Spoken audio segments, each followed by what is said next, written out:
Thank you so much, everyone, for being here with us tonight. And always wonderful to be here at the Darshan room. Let's see, anyone here for the first time? Darshan room attendees? Okay, all seasoned, what do you call them? Darshaners, Darshan roomers.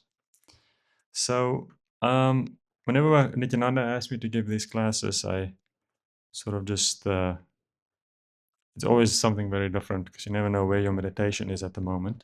But I was recently giving a class on a section from the 6th chapter of the Bhagavad Gita. So I'm gonna speak on that again tonight.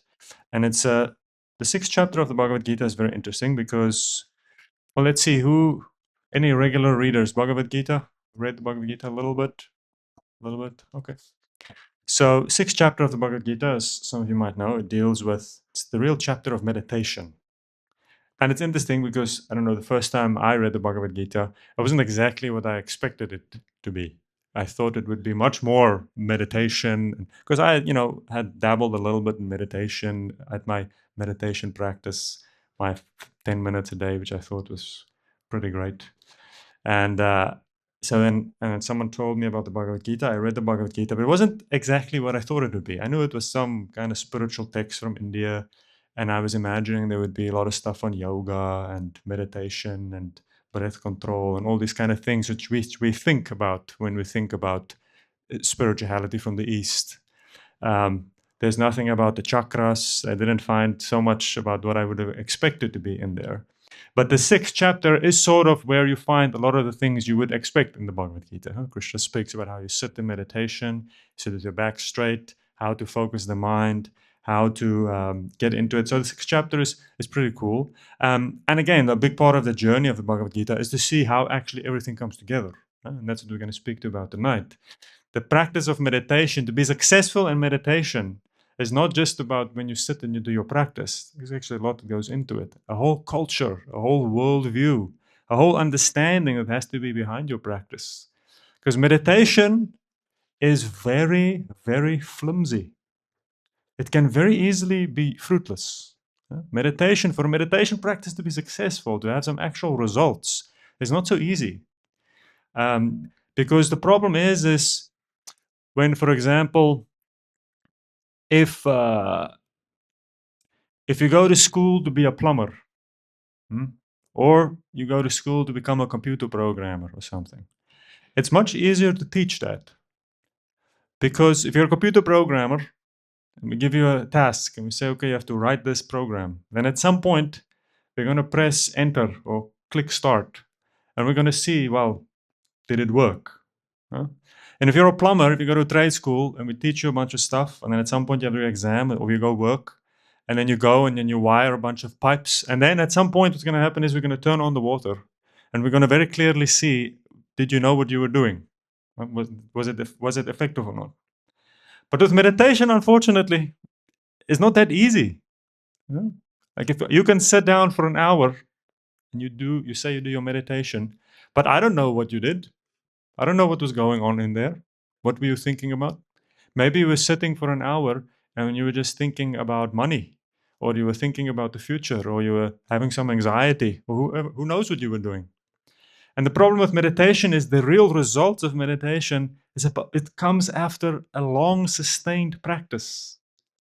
Many years to really have deep breakthroughs in meditation.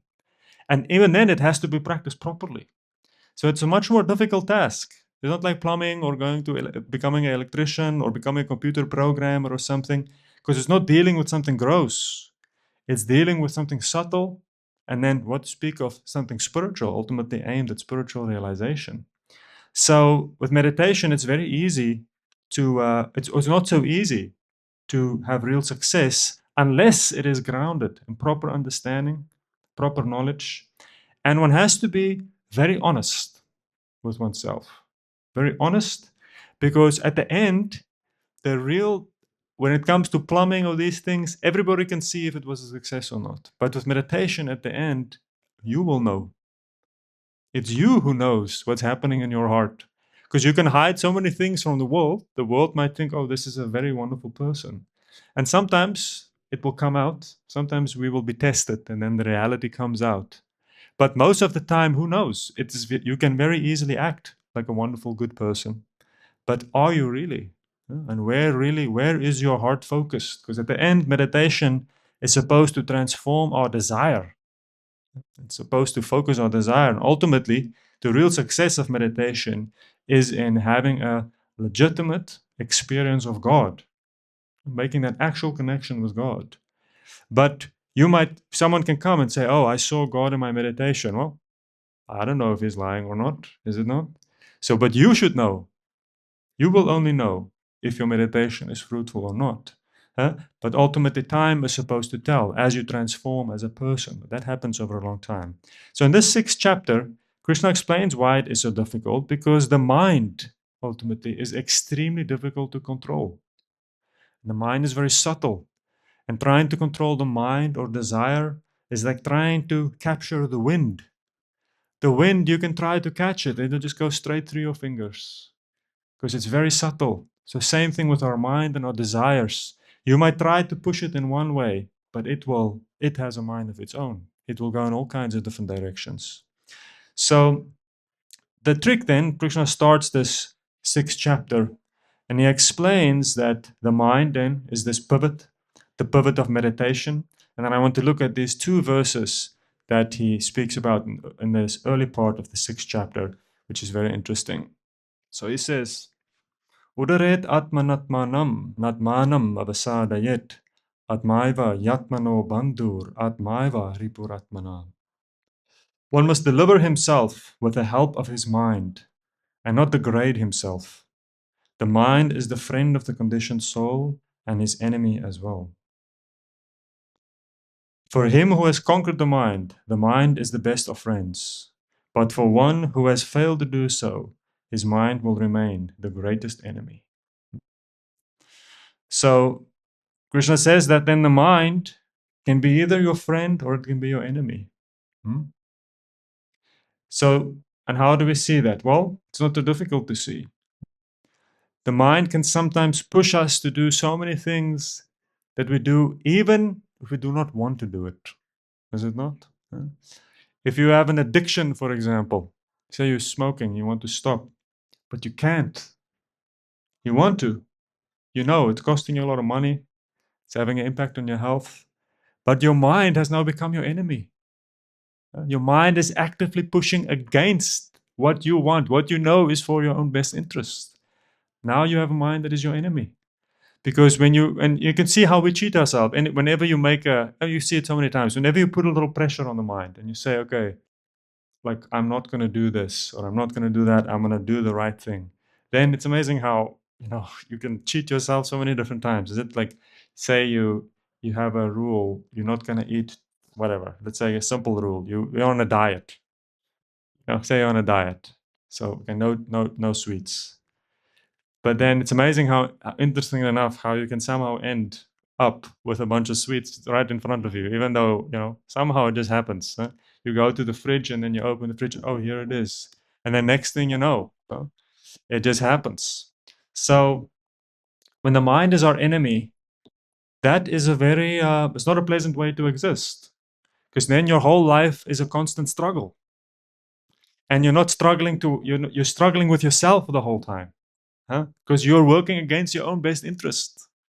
So addictions are like that. And we see it's one of the major problems we face now in society is addictions. Because we all have it. It's everywhere. And what is the most powerful addiction in the world right now? It's the addiction to technology. Totally ruining society. It is just, you see it, it's happening right in front of our eyes. It's a device that is so addictive that even the people who are extremely self-disciplined in other areas in their life, they will fail. They fail, all of us. I spent 10 years living in a temple, following all kinds of strict rules as a monastic person, and so many things I could avoid. But the phone, every day for me, it's a struggle. Every single day, to not spend unnecessary time on the phone, it is like the daily struggle because you can't avoid it. So addictions are a big problem because what can you do about addictions? At some point, medication can't really solve it. You can't really take it away. And you can lock people, you can put yourself in an environment where it's not there, but at some point you're going to have to come out and then it will be there. You can only protect yourself so long, you know. So addictions are very dangerous, and that's what we see. That is the mind that has become an enemy. But that same mind can sometimes be your friend. Huh? Like you see something, who have you have ever gone to sleep? And when you go to sleep at night and you're lying there and it's nice and warm, oh, such a long day, it's so calm. But then you realize, oh my, I didn't brush my teeth. And then you're lying there and a part of you wants to just go to sleep. But another part of you is like saying, no, come, you have to get up. You got to go brush your teeth. Because you have done it every single night since you were a kid. You brush your teeth every night before you go to bed. And a part of you just can't go to sleep if you're not going to go brush your teeth, even though you want to. And it's like you have to get up again. So the mind practically forces you to get up out of bed, out of the power of habit. It will force you to go do that thing which you know because you have done it so many times. So the mind can sometimes, just like it can push us towards doing things that are bad for us, if you have sufficiently conquered your mind can practically push you to do the things that you know you're supposed to do, even in the times where you don't want to. And that is that's amazing. That is an amazing mechanism to understand about how the inner world works. That if you put in the hard work and the effort to train yourself, you can create a mind that is your friend, a mind that pushes you to do what is good. Even when sometimes in the moment you don't have enough energy, you're weak, then your training can really kick through and it can push you through. And we see so many things. A lot of education is based on that actual principle. They say in the military, you go to the military, they say, in times of stress, if the bullets start to fly, what will happen is you just go to your highest level of training. It's like you're just going to revert back to however good your training was to do what to do in these kind of situations. Because at that point, you can't think. You can't be sitting and making up a plan and like analyze and like what to do. It's like, no, you're going to just revert back to whatever your training was. And then it kicks in and it goes over. So with a lot of life, it is like that. So you have to train yourself. Train yourself for godliness. Train yourself to live up to high ideals and high principles, and train yourself to ultimately do what will bring you closer to God in a day-to-day life. And if you do that repeatedly over a long period of time, your mind will become your friend. And they always use the example in India. You sometimes see how the elephant, we don't really see elephants so much here. I don't know if you who have seen an elephant, but in India they still use them. Still use them. They can ride. They call them the mammoths. They can ride on them. They train them, and it's interesting to see this huge animal, extremely deadly elephant. They kill people every year. Sometimes they can go a little, especially if there's too many people in the wrong environments. If an elephant grabs you and throws you on the ground, that's it. Next life. And but we see that they are trained. It's just a person, tiny little person, sits on top of them. And it's interesting that the relationship between the mammoth and the elephant. It's not. They become very good friends. Like that, the mammoth he's the only person that cleans the elephant. He practically has to take care of that elephant the whole time. And then the elephant trusts him. And then the elephant will listen to whatever he says. So it's not like one of violence. It's not like he sits there with a whip and all kinds of things. No. He literally just sits there, just like a little cloth over the top of the elephant. And then he actually controls him with his feet. Like pushes him behind the ears to turn him left or right. So it's 100% a relationship of trust. So, but it is, even though the elephant is much more powerful, but the elephant listens because there is some friendship that has happened there. So similarly, the mind, you cannot, even though it's a fight, but at the end, the fight has to come to the point of friendship where you conquer the mind. Not that you kill the mind or you annihilate them. It's not like a war that you win by killing the other party. The war is won by establishing a relationship of friendship where you have a mind that is well disciplined and well cultured. And the question then is, how do we do that? Because at the end, what's going to happen is when you sit down in your meditation, what is meditation? Meditations mean you choose a focus. What are you going to focus on? And for us, in our practice, it means the name of God. That is our focus. When we sit down in our meditation, we try to meditate on the name of God. And There's other meditations as well. You can meditate on different mantras. You can meditate. Even prayer ultimately is also a meditation. I mean, prayer has to be done with extreme attention and focus to really have a result. So whatever practice you make to connect to God, there has to be some attention, some focus. That is meditation. But at that point, you will face the difficulty of how your mind will want to go somewhere else. So the more you conquer the mind, even in your daily life, the more powerful your meditation will be. Because when you sit down, your mind is used to listening to what you have to say. It's used to doing what is the right thing to do. And therefore, meditation has to be supported by a whole host of other things. It has to stand underneath that meditation. Otherwise, you will try to sit down and you will try to focus, and your mind will just be completely unconquered. The mind will just go wherever the hell it wants to go. And where does the unconquered mind go to? The unconquered mind goes towards sensual gratification. It will think about money, or it will think about how to make money, or it will think about how to spend money. And we all have our different things that we like to spend money on. Some people like to spend money on clothes. Some people like to spend money on houses. Other people like to think about their investments. It's all basically the same thing. It's just the things that you want to get.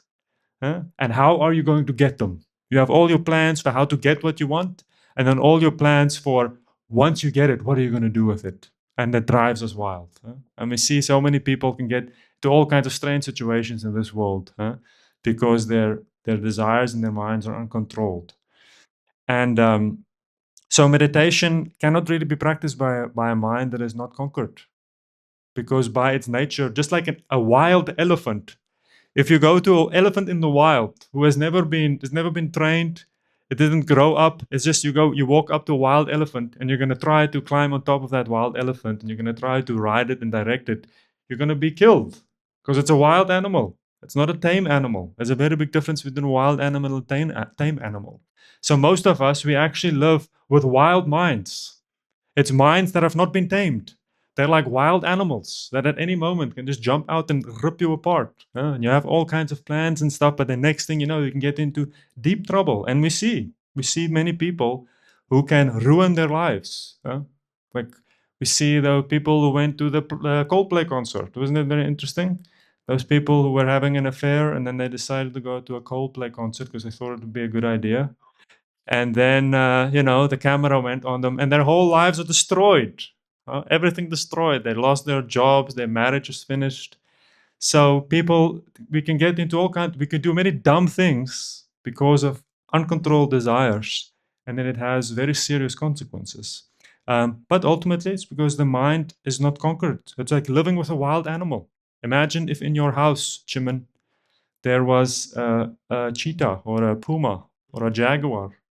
It's just like there in the house. You're not always sure where it is, but you know it's there. And you always have to, and if you open the door, the thing can just come out and jump at you. How pleasant would it be to live in that house? It'd be very unpleasant because it's very unsafe. But how different is it than living with an unconquered mind, a wild mind, who can just at any moment, next thing you know, you do something stupid, completely stupid. And the world now is made in such a way, especially when an unconquered mind gets connected with the internet. It's the worst thing you can imagine. Because now on the internet, there's so many people trying to sell you things. And it's amazing because how they've made it so easy now to buy stuff on the phone. I know at a certain point, like buying stuff online was, but not so many people did it. Like at a certain point, my parents, they would never buy anything on the internet. Like buying something on the internet was just, that wasn't something they did. It was like only for young people did stuff like that. But now everyone, it's like, all your credit cards are on there. Any website you go onto, you can buy it like that. You don't even have to put in your credit card information anymore. It's all saved in there. You just double click the site, reads your face, and then boom, next thing it's ordered. So they make it very easy, very quick, so that you don't have to think. Don't think. Just click. Click and smile at the camera, and then next thing you know, there it comes. And what about all the things we do? We all know there's so many things happening on the internet. So having a unconquered mind in the modern world is just it's a very bad place to be at. So meditation then is the ultimate practice, is our ultimate goal. So I have here a little pyramid that we see here. So right at the top is our spiritual practice. These are, that's the real essence of life, is our meditation and our reading of scripture. Those are the two main ways in which we connect with God, through the name of God, meditation, or through hearing scripture, hearing spiritual knowledge. And both those things have to be done with deep absorption. So if you become absorbed, it is the most interesting thing. If you're not absorbed, it is the most boring thing ever, isn't it? If you go to church, but it's not interesting and you can't really focus. I remember as a kid, oh, it was torture. You know, like Sunday, you go to church and it's like you sit and whew, can't concentrate. I don't even know what's happening, but I have to go. But then sometimes if you have the right person in the church, or if it's in the temple or whatever, and it's interesting, then it's the most amazing thing because you can focus and you can concentrate. So same thing with your meditation. If you're lucky enough sometimes and you can really pay attention, then your meditation becomes the most valuable thing ever. It's the best thing you have done in your whole day. But if you can't, if you're struggling to get absorbed and you keep doing it, it's very painful, very difficult. So spiritual practice depends on that absorption, being able to concentrate. But that spiritual practice is supported by two things. It's supported by very practical things. So meditation is not just some otherworldly thing where, okay, now the rest of my life doesn't matter because I do meditation and then the rest of my life I can do whatever the heck I want. It doesn't matter. No, not at all. Your whole life matters. Because if you have a regular meditation practice and you sit down in the morning and you try to do your meditation, whatever you have done, the other 23 hours of the day will now have an effect on the success of your meditation. That's the reality of life. Same thing if you look at people who are professional athletes. It's like their whole life is geared towards the day that they play that match. Their diet, their sleep, everything. Because everything influences that one day when you go on there and it's time to play the game. Everything else comes together. So same thing with meditation. There's no real separating it out. So in yoga then, meditation and spiritual life, it is interesting because there's the eightfold path of yoga, which is being explained in the 6th chapter of the Bhagavad Gita. And the last step of that path is samadhi, which means absorption. That is the success of meditation, is getting deeply absorbed, which is the most amazing thing, and which is something we've all had at some point in our life. Maybe not consistently, but we've had it. We've had some experiences of being deeply absorbed in meditation. But it's difficult to be absorbed because there's a lot of distractions in the world around us. But beneath that is then two things. The first two steps in the yoga process, it's very interesting. Who knows? The eightfold yoga step, what is the first two things? Yama and niyama. Yeah. And what does yama and niyama have to do with meditation or spirit? Nothing. It doesn't look like it. What are the yamas and the niyamas? That is the ethical principles that has to support a yogi's practice. And it is not at all, it doesn't look very transcendental. It's not about doing meditation or breath work or anything like that. It is about your behavior in your day-to-day life. That is the first step in the meditation practice, because that is the first step of conquering the mind. The first step is actually your general behavior, those basic things that you have to do. We underestimate the power of these things. So that's that first step, is the ethics, and we'll look at them now. I'm going to go through those yamas and niyamas. So yamas means the restraints, the things we avoid, and the niyamas means the things we should do. And there's 5 of each, and it's very simple. And so we'll look at those, and then we'll also look at that second one, that's little in between ethics and spiritual practice and duty, and I'll explain that afterwards. So let's look a little bit at these yamas and the niyamas. So the first of the yamas is ahimsa, or non-violence. So as a yogi, if you perpetrate violence, it will ruin your practice. Violence, again, we have to understand that karma means whatever you put out, that comes back. So violence is the first principle of non-violence is the first principle of spiritual life. And again, now these things, you can go very deep into what each of these things mean and what it doesn't mean. And we have to be careful in having a one-dimensional understanding.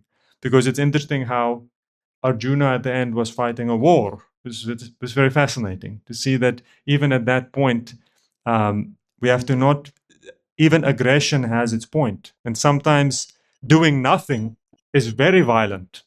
Huh? That's the irony of how nonviolence works. Sometimes just doing nothing and saying nothing can be actually an extremely violent act because you're not doing what you're supposed to be doing. Huh? Just like you can imagine if you walk somewhere and you see someone getting attacked or stabbed, and you just do nothing, that's actually very violent. You know, because you're not doing what you're supposed to do. You should help. Or if you see someone drowning and you just stand there and you just look at them, very violent thing to do because they're drowning. So, but the principle of violence we can understand to not be violent, not harm other people. And the ultimate harm means harm so many ways you can harm people physically, emotionally, spiritually. So, as yogis, we try to not harm, but we try to help because we ultimately understand that God is in the heart of every living being. So, therefore, every being, not just humans, every being is worthy of respect and dignity and taking care, seeing what you can do to help and not harm.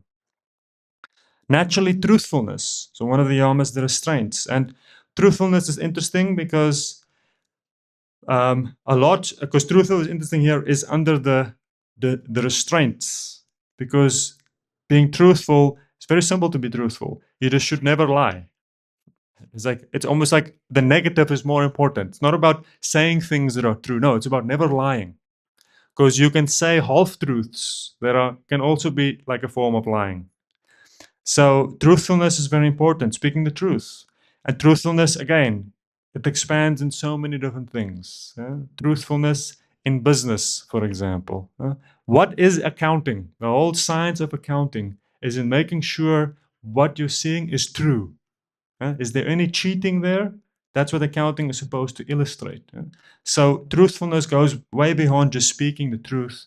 It's definitely in, and it's related to the next one, non-stealing. We see how they're very much integrated. Honesty is not just what you say, but also in what you do, to be truthful. And we all are functioning in different realms with different kinds of responsibilities. If you're working for a company, so many opportunities you might have to take advantage of things that are not yours. But you should not do that. Do not do that. Because if you do that, you become implicated. You become implicated. And now there's a lie that is part of your life. And once a lie is part of your life, it becomes a burden on you, a burden on your mind. If you're hiding things that if you do things that you should not be doing and you hide them, now you always have to be afraid that people are going to find out. Huh? And it actually really pulls down the consciousness, pulls the consciousness deeper into the world. Whereas if you are clean, if you have nothing to hide, it's the most liberating experience. Yeah? You don't have not anymore. Do you have to think and you have to plan and you have to somehow protect so that people don't find out what the truth is? None of that. Just be completely open. Nothing to hide. But if you don't want to hide anything, then you have to be honest. Yeah? And you should not take what is not yours. So non-stealing, the same principle. Do not take what does not belong to you. And it goes so many different ways that we do it. Money, credit. Do not take credit for things that you have not done. And it's amazing how, especially in the working environment, how much of that happens. This is ridiculous, isn't it? If you've ever worked corporate, it's fascinating to see how easily people do that. You know, they just take credit for things that they did not do. But that is like a kind of a theft, you know, and that is not good. It implicates you. So non-stealing, very important. Then self-restraint here, translated as brahmacharya. Brahmacharya sometimes means celibacy, but it goes much more than that. It means that you have to understand whatever you do in this world, it saps your vitality. Huh? You watch a movie. If you watch a movie, it takes something from you. Huh? We all know it. If you study for an exam, if you try to study for something, for example, and beforehand you watch 3 hours of series or TV, and then you try to study, how successful is it's going to be more difficult because it has sapped some of your vitality. So whatever you do, it takes some of your vitality. You eat too much. You can eat a lot of food, and then afterwards, what happens? You feel a little dull. You're like tired. Your vitality has gone down. So sex, food, intoxication, so many different things. These things, they all sap your vitality. And as a spiritual practitioner, you have to learn how to restrain so that you can preserve your energy. You should preserve your energy for those things that really matter. Huh? So even speaking too much, so speaking too much nonsense. You speak too much nonsense, it weakens your mind. It takes a lot of your energy. And I know if any of you have ever, sometimes you take these vows. We do it now. We have Kartik coming up, which is a special holy month, which people usually take some vows to do things. But if you take a vow, for example, for a month where you're not going to do any gossip, or you're not going to read the news, or you're not going to do certain things that are not really necessary, it gives so much energy. If you can restrain, if you can avoid doing things that waste your time, waste your energy, or waste your money. It's amazing how in the world so many people struggle with money. It's a big problem, money, because we all have to have so many bills and stuff to pay. But it's fascinating how much when we struggle with money, we think the solution is I have to get more money. Whereas the much easier solution, it's very difficult to get more money, but the much easier solution, or not easy, but simpler solution, is to spend less money. But that is much more difficult. And many people are like, no, it's impossible. I cannot spend less money. I have to try to make more money. But actually, if you would really go at it, if you look how much money people waste, it is ridiculous. Everyone, from the poor to the rich, many we all can waste so much. So time, money, and energy, we all waste it in so many different ways. So one of those principles, ethical principle, is to restrain yourself. Brahmacharya, do not waste. And therefore, the ultimate manifestation of that is sexuality. Having sex takes a lot. It actually takes a lot. It takes a lot of energy. It actually, you have to be very careful. Having too much sex, too many different people, it has a very disruptive effect on the consciousness. And the opposite you can see. That's why you see people who are monks, who are practicing very seriously, they get a certain kind of energy that's very powerful because their minds are very focused, and they're not wasting any of that kind of energy. So self-restraint is very powerful. And then the last one, aparigraha, non-possessiveness. So meaning that ultimately we have to understand that whatever we have in this world, it is not our property. And that comes out in different ways. So by doing service, for example, or by giving in charity, these are all things that we do to remind ourselves that it's not really mine. That's why we have a duty to give in charity. So charity means you take some of your money that you have worked for, but you give it away. And it's part of your duty because the reality is that it is not actually your money. Because at the end of the day, when you die, everything stays here. You don't take anything with you. That's that famous story of Alexander the Great. How at the end, when he was, if it's true or not, we're not sure, but they say that at the end, because he got very sick and he was dying, and he gave instructions of how he should be buried. And he said that he should be paraded with his hands at the end when they carry him in the funeral procession. He should be lying with his hands completely open, and they should carry him like this, and his hand should be lying out to the side. And he said that so it should be clear to people. The message, he says, is that even though he conquered the known world, he is leaving the world and everything is left behind. He couldn't take anything with him. So he was like 33, young man, yeah, only 33 years old. I'm older than him. Unfortunately, I have not achieved that much. I've not conquered that much of the world. But so non-possessiveness, very powerful. So again, a mentality that goes very far. We have to really get into understand that possessiveness is our big challenge. And that challenge will come for different people. Like if you have children, for example, at some point you have to realize that they're not your property, and you have to let them go. And we see many people can struggle with that. So in all different phases of life, the possessiveness is a kind of ignorance, and we have to be very careful of it. And ultimately, we are just whatever we have, even your own body, which you think is your property. It's not really your property, because at some point you will die and you will leave the body behind and you will move on to a next destination. So even your body is not really your property. You're just taking care of it for a period of time. You're taking care of it, cultivate it. It's a gift that you have received, and you have to take care of it nicely, but you cannot think that you possess it, because ultimately we do not possess anything. And that mentality is something that has to be constantly cultivated. Let's look at the 5 niyamas. The niyamas means the things that have to be done. Cleanliness, very powerful. Prabhupada says cleanliness is next to godliness. So cleanliness, again, comes in so many different forms and features. The first manifestation of it is your actual physical environment. Making sure your clothes, your room, your house, whatever property you have, keep it clean, because it makes a huge difference. And then above that, the things you eat, the things you read, the things you watch, the things you see, the things you speak, these things should be as clean as possible. And it's not, you say, what is clean? We know what is clean. We can also can tell the difference between what is clean and not clean. Food, I can show you 2 things and tell you which is pure. You can see what will give you health and vitality and what will make you sick and ultimately just, poison your body. So cleanliness is very important. Purity, saucha. Then contentment. One has to practice contentment.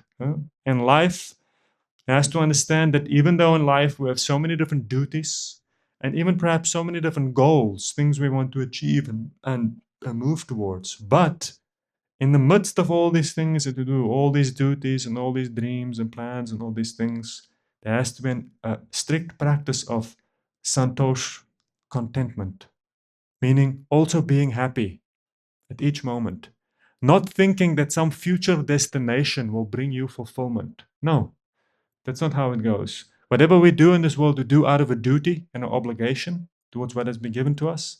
But our happiness cannot depend on material conditions. You cannot think that, oh, now I'm not happy, but in the future, if I achieve these and these and these things, then I will be happy. No, then you are under illusion. Because no material situation can bring you happiness. Contentment comes from ultimately that personal connection we have with God, but it also is a practice that you have to make to practice being happy and content. So not complaining and all these things. It's an austerity, not to complain incessantly about life. There's so many things we could be complaining about, but a yogi has to practice it as a discipline to not complain, because it gives so much strength. And then you realize there's actually so much to be grateful for, even in any situation in life. And you see it sometimes as examples of people, for example, people who are born without legs or without arms and it's horrible. But then you see those people have realized that actually my happiness is not coming from these external things. And that's why it's very impressive when you see that, because it hits you and you realize that I have a whole list of things reasons that I have that why I cannot be happy or content with my life. And these things feel very real and very important to us. But then you see other people who have none of that. And then you realize, where exactly are my priorities lying? So contentment is something that has to be practiced. Discipline, austerity. Nothing valuable in this life can be achieved without suffering. And discipline or austerity means voluntary. Prabhupada says it is voluntarily suffering for a good cause. So we all do it every day. If you've gone through school, you've had to suffer so much to pass school, so many exams and stuff we have to pass, and you have to study these things. So it's not, we all do it in any case. So, but austerity means we start applying that very intelligently. There's certain things, if you want to achieve success in your meditation, you're going to have to suffer. You're not going to suffer means, so many different things. Waking up early. Who wakes up early and you feel great? No, you wake up early, you feel like crap, but what to do? You just drag yourself up out of bed and you go take a shower and then you feel awake. And that's austerity. It means it doesn't feel very pleasant, but the results are going to be good. So one has to at some point make peace with austerity. And if you're going to live a life in which you try to avoid austerity, if you really make that your first priority in life, your life will become so chaotic.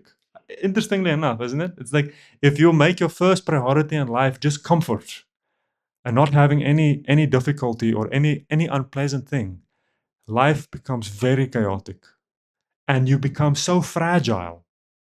Because then when the world throws all these uncomfortable things at you, then it's like it becomes this very difficult thing to deal with because you're not really hardened up. But if you accept that life is just full of difficulty, life is replete with so much difficulty. And if you just accept that and realize that Difficulty doesn't mean anything is wrong. That's life. Life means so many things we have to do that we might not like to do. So many situations that are not necessarily that pleasant. There's nothing wrong. But if you embrace it and you accept it, then you become very anti-fragile. You can take all kinds of situations because your first priority in life is not comfort. Because this is the reality that this world is not actually comfortable. This is an extremely uncomfortable world. The material body is actually not, it takes a lot of work to have it be somewhat comfortable to a certain extent. But even then, it's always just temporary, just for a moment. Okay, you can have some peace. And sometimes, because me and my wife, we just recently we bought a house and we're working so hard in this house. And then we were saying the other day, it's like, wow, at the moment, none of us, I don't have a backache, we don't have any aches or pains.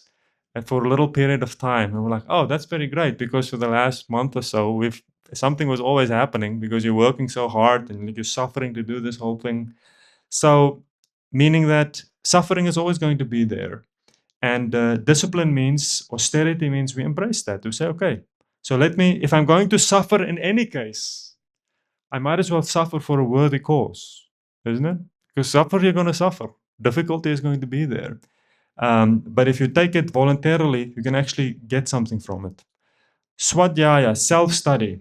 So study is actually a ethical principle in yoga. You have to take your education very seriously, but you have to understand what education really means.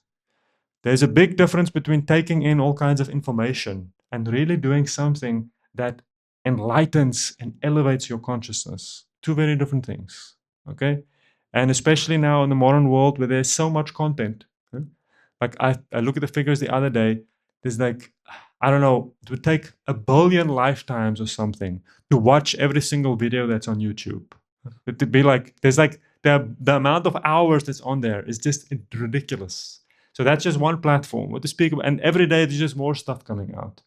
So do not confuse consuming content with education.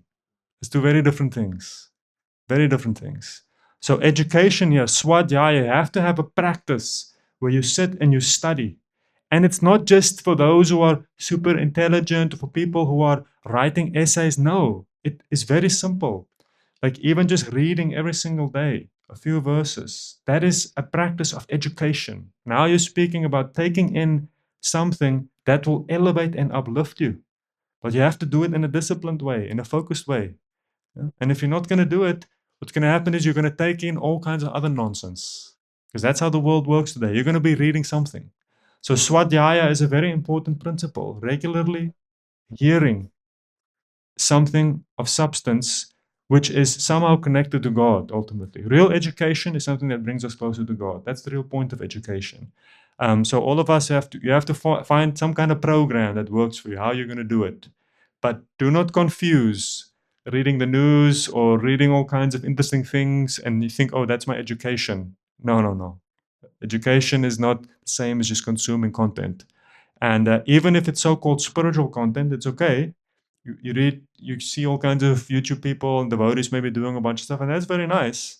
But it's no substitute for sitting and practically reading books, especially. I mean, it's like, especially in the modern world, like sitting with a hard copy book, especially Srila Prabhupada's books. It's like sitting and reading that. You have to do that.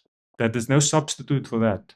No amount of videos, all kinds of other stuff is going to substitute actually sitting and having just a practice. And it can be very simple. It has to be regular. And the last one then, surrender to God, Ishvara Pranidhan. Naturally, this idea, this principle of surrendering to the will of God, which we know it means so many different things. And actually, all these various things is included in that. Yeah, because this is the principles of a divine life that have been revealed in the science of God consciousness. These are all parts of the things of surrendering, bringing our life more in alignment with the ultimate will of God. That will bring us closer in our spiritual practices towards also realizing God. So those were the 10 principles of ethics, which I think is very interesting. This is the legs of the practice of meditation, which we sometimes forget. So there's a lot that can be done in our life. There's our practice time, and there's so many other things. The more we can bring these things, these practical principles. These are things that you do in your day-to-day life. So the more we can bring these things into our life, that will support and aid and enhance our practices. And sometimes if our practices are weak, if you find that your meditation is weak, your spiritual studies are weak, you're not doing anything, then the solution oftentimes lies here. Huh? The solution lies in the practical things that you do on a day-to-day basis. Are you clean? Huh? Are you performing some austerity? Are you complaining too much about your life? Are you somehow involved in doing something that you shouldn't be doing? Are you embezzling funds in your job? That's going to ruin your meditation. So oftentimes we have to look at these practical things because these things can aid and enhance our meditation. And that's really how the Bhagavad Gita works. There's the basic bottom of ethics, the things we need to do to bring our life in alignment with. And then above that then is then our specific duty, specific duties we have in this world. If you're a husband or you're a father or you're a mother or you're a wife or you're a sibling or in your job, so many different duties we take up in life that are very specific to our life, but those duties have very specific requirements. And the more we can fulfill those duties properly, the more peace and stability there is in life. And the more, again, that enhances, and it's a basis upon which our spiritual practice rests. So it's very interesting how such a transcendent goal, a very mystical goal, yoga means union with God, meeting God within your spiritual practice. What can be more mystical than that? There's the ultimate mysticism, but how at the same time, this very mystical practice is rooted in something extremely practical. And therefore, Prabhupada also said that he said religion is, or spiritual life, religion is actually very practical. If it is not practical, it means then it's not really going to be effective. So it's interesting how the ultimate goal, which is mystical, combines with the very practical principles of ethics that can really help us. And it's all these different steps in the way to take the mind and to make it our friend, so that it is supportive of our spiritual practice and in our meditation. And that really is the whole science of the Bhagavad Gita, just looking at all these things in a very holistic way to see how everything is really integrated with one another. Okay, so those were some thoughts, and then I'll put that up again, see if there are any questions or any comments or anything to say. Yes, bro.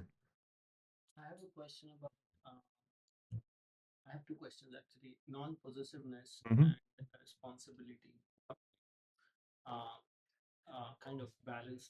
Mm. Well, it's interesting because it's the first thought you think, yes, how does that work? If I don't possess anything, then how am I responsible? But actually, it was very interesting. If you borrow my car, say you need my car, you need to drive somewhere and you borrow my car, how careful are you going to be that that car does not get scratched and that that car gets returned very clean? Is it very careful? Because it's not your property, your responsibility actually now increases because it's not your property.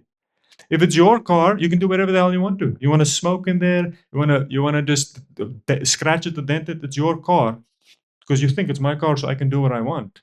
But actually, if it's not yours, the responsibility increases a lot. So same thing with your body. If you understand that the body is not really your property, that it's something that it's a gift, the human body is a gift that has been given to you by God for a specific purpose, then actually you take much better care of it because you realize that it's not mine. I have a duty now to make sure it stays healthy, make sure it stays clean, and I cannot misuse it. I cannot just just misuse it for because I think it's going to be fun. Let me throw a lot of poison in there because it feels fun. Let me get really drunk and then the next day I puke everywhere. But if you understand that it's not my property, just like if it's not your car, you actually have a higher degree of responsibility to take care of it. And that's really how it comes together. So there's a lot of power, really. Non-possessiveness. If everybody in the world would be non-possessive, it's not that then the world would just collapse, no one would do anything. No, actually, people would become much more attentive on what they're doing, because now it is that possessive spirit that actually can ruin things. And you see it very interestingly enough. If you see, for example, with parents, if you see parents that are extremely possessive of their children, those same parents can ruin those children exactly because of that possessiveness. Isn't it interesting? It's not that the possessiveness they can, because now they cannot understand what is really for the best will of the child. It's not about you and what you want. It is about the child and what is the best for the child. So possessiveness actually does not increase responsibility. It actually makes it more difficult to act for the best will of the thing that is there. But that possessiveness, because it's, as I said, it is a form of ignorance and it clouds the consciousness. And then that same things that you become so possessive about, you can actually end up destroying that very same things. Yeah? So yeah, it is an interesting meditation again. Aparigraha and its applications goes very far. And if you look back towards even in many societies, at some point it was a much more standard understanding of the world. And they speak in many fields. They speak about it as stewardship.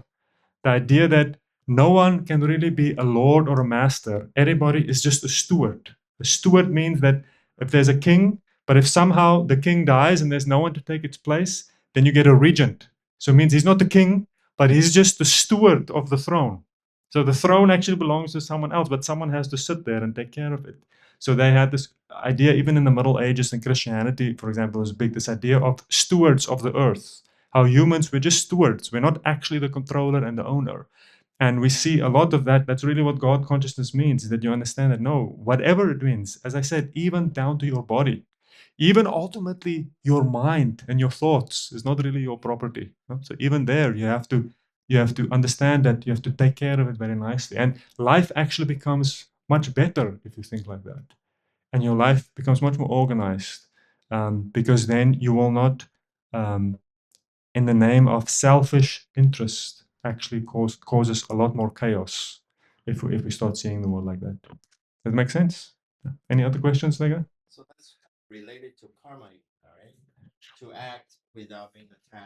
Yes, yeah, 100%, yeah. Exactly. So you see so much of karma yoga, the principles is all tied up. That's why all the various yoga paths, they are very interrelated, you know. So the yogi who's trying to practice mysticism, he also has to practice karma yoga in his day-to-day life, because that's where all these practices really come together. Because and again, yeah, the core point of karma yoga is in not taking that personal sense of ownership, but then still doing one's duty. Exactly. Anyone else? Any other questions?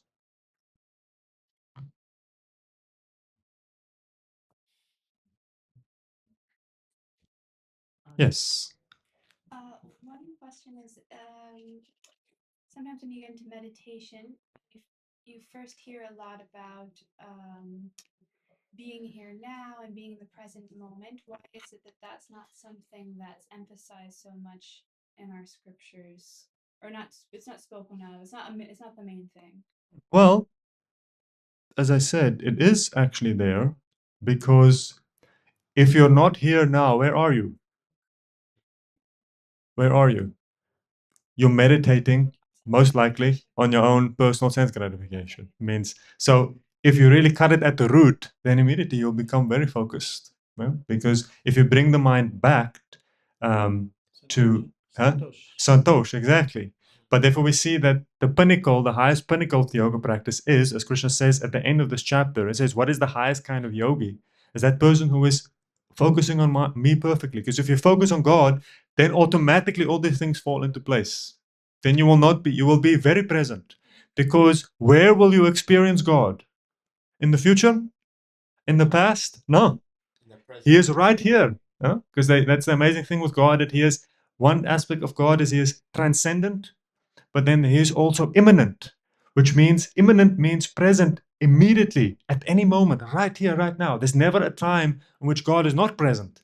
So God can only be experienced here in this moment. There's no other place you can experience him because, but sensual desire is like that. Oh, I don't have money now. In the future, I will have it. Yes. And then you think how nice it's going to be if I do this and this and this thing. But it's explained that most people, therefore, they're, even though they are awake, they are dreaming. Yes. Because as they're going through life, we live in a fantasy. We daydream. about the things. Oh, it's going to be like one day I'm going to have this, or if I could be like this. So you're actually dreaming. God cannot be experienced there, right here, in this very moment. So therefore, we see this. There's a big connection between contentment and acceptance. Acceptance means when you understand that wherever I am, at any point in life, at any point in time, there is where I am supposed to be. And this is what I'm dealing with now. God has given me this situation. So therefore, all these things, these duties and all these things in life, you have to see, well, this is what I have been given. This is my like this is my task in life. This is my duty. And there you can experience God at that moment. So yeah, it's explained that obviously there's the three modes of nature, if you're familiar. So in Tamagun, you're thinking about the past. Huh? Because a lot of ignorance has to do with aggression and envy and resentment and bitterment, which all stems from things that happened to you in the past, and therefore now you are angry and envious and resentful and bitter. Or there is the mode of passion, which is to do with the future. So thinking about future enjoyment and working very hard for some future enjoyment. And then in the mode of goodness is the point where one is in the present moment, consciously aware and not being pushed to the future or the past. There's this interesting story that say that the mind has two wings. And if you want to perform meditation, you have to cut those two wings. Otherwise, it's going to be flying around. What are those two wings? The one wing is the future, and the one wing is the past. And that's how the mind is flying around, by these two wings. So, but it's an interesting point because it's like you said, it's not necessarily always at the front because, and many other like there's like be here now, the power of now, which the now is like really sort of put in the forefront, like this is the goal. But it's pretty true. But for us, we know behind the now is God, and if you will put your attention in God, then that's exactly where the mind will be. So it's a very nice point. Thank you. You had one other question for us. Question about so like when we say that when we train for a long time we kind of train our mind, Mhm. then that is also future oriented in a way because we are looking into the future to train our mind disciplined or practice this. um, so then how to actually be content knowing that I have not been practicing it for long, and now that I have come to know this, I could be like, okay, if I was given this at like when I was teenager, Yeah, like kind of I would have not been dealing with this yeah, while learning for this long. exactly. Yeah, no, there's an element of that, but again, the principle is the best. Like they say, when is the best time to plant a tree? 100 years ago. What is the second best time to plant a tree? Right now. It's your only two options. It would have been nice if we planted it 100 years ago. It would be nice because you have a huge, nice tree that you could set under, but you can't. So therefore, do it now. So the same thing with these principles. Yes, it would have been nice. Like if I regret how many hours I played computer games in my life, so many hours. If I could go back in life, it's the one thing I would change. I would so many other things. I would play piano, or I don't know. God knows, there's so many things I could have done. Except I was pretty good though. I was very good, but I don't have anything to show for it. Because I was the professional gamer. I didn't make money. I just basically gamed for like so many years. If I could go back, I would change it. But what to do? I can't. But now today you can change. So again, and that's where that contentment comes in, where you say, what's the point? What's the point in being disappointed with the past? Start now. Start today. Huh? Because otherwise, you again, it can easily. There's an element of where where regret can push us in the right direction, but at the same time, we should be careful to indulge in it and rather just say, okay, let me do it now. Same thing happens if you start making rule. If you start aspiring to a higher stage of life, like if you start setting higher expectations of yourself, when you fail, you have to be able to fail and then just get right. Like riding a bike, if you fall off, just get back on the bike. Just get back on the bike and start going again. And it's a very difficult thing to do because our tendency is we want to wallow And there's some kind of pleasure we get from indulging in our own mistakes of the past, in our own imperfections, and all these kind of things. But somehow it's like it's not really. There's no point in it. Yeah? It does not bring you anywhere closer to the goal. So the real business is if you fall off the bicycle, just get back on as fast as you can and just keep moving in the right direction. That attitude is the attitude of contentment. It's okay. Whatever has happened, it's happened. I made a mistake now. All that I will do now is I will again try again.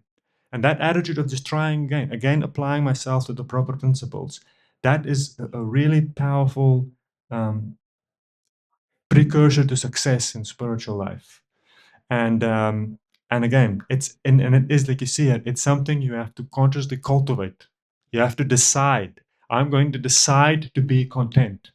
I'm not going to allow myself to complain or to just indulge in self pity or to indulge in regret, because these things are actually explained to be there's no point in it. It does not bring you closer to the goal.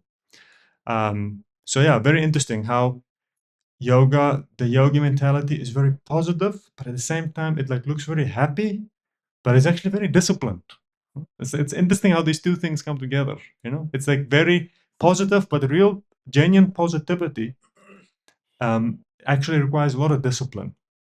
And you see that people who are generally always very upbeat, they're generally people that are very disciplined, because the mind will throw you down. And then to stay inspired and to stay motivated and to stay enthusiastic requires a lot of strength of mind, actually. And that's the first thing. When the enthusiasm and we become like, oh, lamenting, whatever, it actually really weakens our resolve a lot. So we have to be careful. So Krishna says, hankering and lamentation, these two things have to be given up. Hankering and lamentation. Harsha shoka anvita. These things you have to be very careful of them, very, very careful, because they they really weaken the yogi's resolve. And it is something that we can consciously decide, no. So if you find yourself hankering for some future thing, or if you find yourself lamenting, you can tell yourself, no, I do not have to do this. I can choose to just not do this, and it is 100% blessed by the instructions of Krishna. That I don't have to do this. There's no requirement for me to do this. And if I do it, I will be so much the better for it. Okay. So I think that's a good place to end. Bhagavad Gita Ki. Thank you so much, Nityananda.